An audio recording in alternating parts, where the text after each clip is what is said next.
drinkers. Ja. De eerste groot Nou, ja. Cadeautje.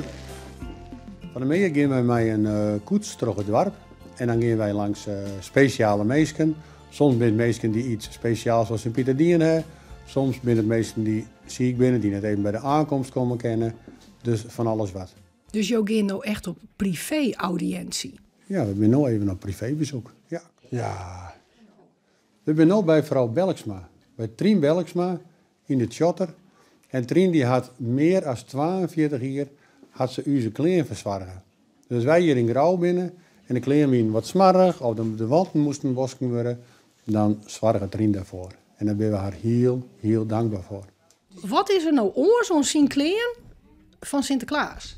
Dus Sinterklaas had rode kleren aan. En verder vrij gelijk. En Sint-Pieter, dat kwam zien, die had witte kleren aan. Dus dat is het grootste verschil? Ja, en wij hebben één Zwarte Piet. En dat wie ik wel makkelijk nog, van Maarten Marie wie een G40. Hoe ken je Grauw nou maar één Zwarte Piet? Grauw is best groot. Ja, Grauw is best kut. Alleen nog, ik kom altijd een week van de onkomst ben ik al in het dorp. En dan ga ik langs de Squalm. En daar hebben we een mooie beurs waar ik bij ben. En zodoende kan ik wel alleen nog heel Grauw de cadeautjes rondbrengen. Is het net heel eenzaam als Zwarte Piet alleenig? Nee, want het is zoveel mooie ding van het dorp. Dus dat jouwt die zoveel blijdschap en energie dat helemaal nooit alleen nog viel. We hebben een lietse aardigheid uit een Sint-Pieter shop. Het is vult met dingen. En nou, ik hoop dat er heel wat van geniet is. En ik hoop dat wij elkaar nog heel vaak moedjes zullen. Nou, dat hoop ik in ieder geval, hè? Zeker. Tiegertang, ja. Nou, dit lijkt heerlijk.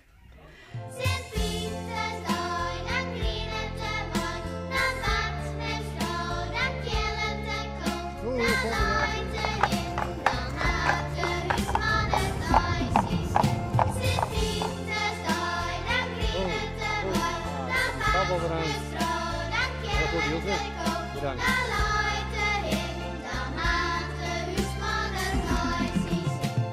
Ah, goeie. Op de bank. Ik kon niks meer. Nee. De crisisdagen ga ik in het ziekenhuis liggen. Toen heeft mijn crisisdagen mijn hernia in het ziekenhuis liggen. Ja. Oei, jongen. Wat is, Zo stond als nou. wat is het Hanna? Nou, morfine, hè? Morfine. Ja. Hij goed in de morfine zetten. Sint-Pieter, waar ben we nou? We zijn nu bij Wieger van Duren thuis. Wieger van Duren zal het heel wat belutsen bij het Sint-Pieterfeest. En de beste man zit nog maar in hernia thuis. Dus we hebben even bij hem op huisbezoek geweest. Du bist een beetje sneu. Ja, een beetje voor ja. Een herniaatje, hè? Dus ja, dan ben je uit de rollage hoor. Die persoonlijke belutsenheid van Sint-Pieter bij de meesten van Grauw, is dat heel belangrijk voor jou? Ja, dat is heel wichtig. Dat is heel wichtig. Het hoeft helemaal niet groot. Het is soms dat je even in de visite komt, dat je even de hand vasthoudt, even praten. En de verrassing dat je aanrieden komt met de koets, nou, dat is magisch. Dat is echt heel mooi.